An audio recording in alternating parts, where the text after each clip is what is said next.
In this video, we're going to answer the question of when is it a good idea to use Ampere's law to solve problems? Now, Ampere's law in math speak, it says this, that the integral of b dot dr over a closed loop is equal to mu naught times the current penetrating through it. In pictures, it looks something like this. The B field that's pointing along the loop, and I can choose any loop. Here I've just chosen this white kidney-shaped looking thing, is equal to the total current that's penetrating through the loop. So that would be all three of these little currents that I've drawn here. Now, there's two ways that we can use Ampere's law. We can go from the B field. So if we knew what the B field was, we could carry out this integral. We could choose a loop and then carry out the integral, and we could use that to find the penetrating current. And that's fine and good. Now, usually we don't use Ampere's law this way because usually it's not that useful. What we usually do is we know the current that happens to be passing through a particular region of space, and we want to find the magnetic field. So in this first case, Ampere's law will always work. As long as you can carry out this integral, you can find the penetrating current. But if we know the current, there's only some cases where we can actually solve for the magnetic field directly. And that's what this video is focusing on. Now, unfortunately, on the left-hand side of this equation, if we want to find the B field, we've got our B field inside this awkward integral. And what we need in order to actually solve for the B field is for this to come out of the integral. So we want this to end up equaling something like B times a length, which means what we need is for the B field to be constant. And that doesn't mean constant over all space, it just means constant over the loop that we're doing the integral. So for example, if I have my loop is a circle and my magnetic field is always pointing along that circle and it's got the same magnitude, then this is an example of when that works just fine. We'll end up having B times the length of the loop. And so we can solve for the magnetic field. But the big thing that we need is the magnetic field to be constant along our path of integration. Not necessarily constant as a function of space, that's very, very rarely, if ever, the case, but constant along our path. So when does this actually happen? Well, there's three common cases that we'll see that this actually happens. The first case is that of an infinite wire. So we've got a current that is flowing along some direction. You can call that X if you like. And we want to find the magnetic field surrounding the wire.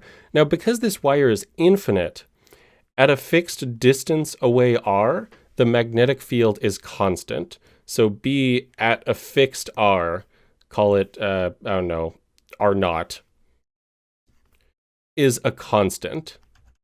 So it points in different directions, so it points sort of along the loop, but its magnitude is constant along the loop. Now the second case is an infinite cylinder of current. So instead of a current I have a current density J, and this goes infinitely off in either direction. Now in this, it's the same exact situation. The magnetic field is going to be pointing in different directions, but at a fixed radius, it's constant. So if I do my integration along this loop, then I can pull the magnetic field out of the integral.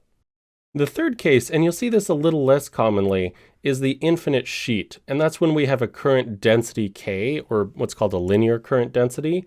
And instead of taking our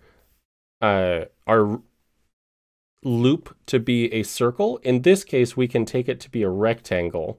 And if you actually do the problem, you'll find that the magnetic field is constant as a function of height. So I have a separate video on this particular case, but these are the three most common examples where you can use Ampere's law from knowing the current to finding the magnetic field. And this is usually what we want to use Ampere's law for. Now, what we can't do is if this was a finite wire, or a small loop, we cannot use Ampere's law, or a finite cylinder, we cannot use Ampere's law to figure out what the magnetic field is. And that's because we don't have this rotational symmetry that we had before.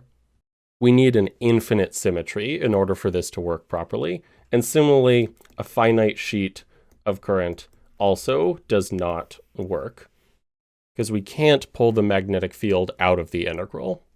One last thing I'll mention is that we can use Ampere's law with superposition, which means if we had, for example, two wires right next to each other, so a wire there and a wire there, then we could solve separately for the magnetic fields of each of the wires using Ampere's law and then add them after the fact. So as long as we can separate our problem into things that look like either wires or cylinders or sheets, or even, I should also say, plates, so there can be a finite thickness too, that's fine, as long as it's infinite, then we can use Ampere's law to solve for the magnetic field. Finally, I'd like to thank all my patrons on Patreon. Your support is greatly appreciated, and it is you who makes these videos possible. If you aren't currently a patron, to get early video access, behind-the-scenes footage, exclusive content, and join a like-minded community, click the link on screen or in the description below. Thanks for watching.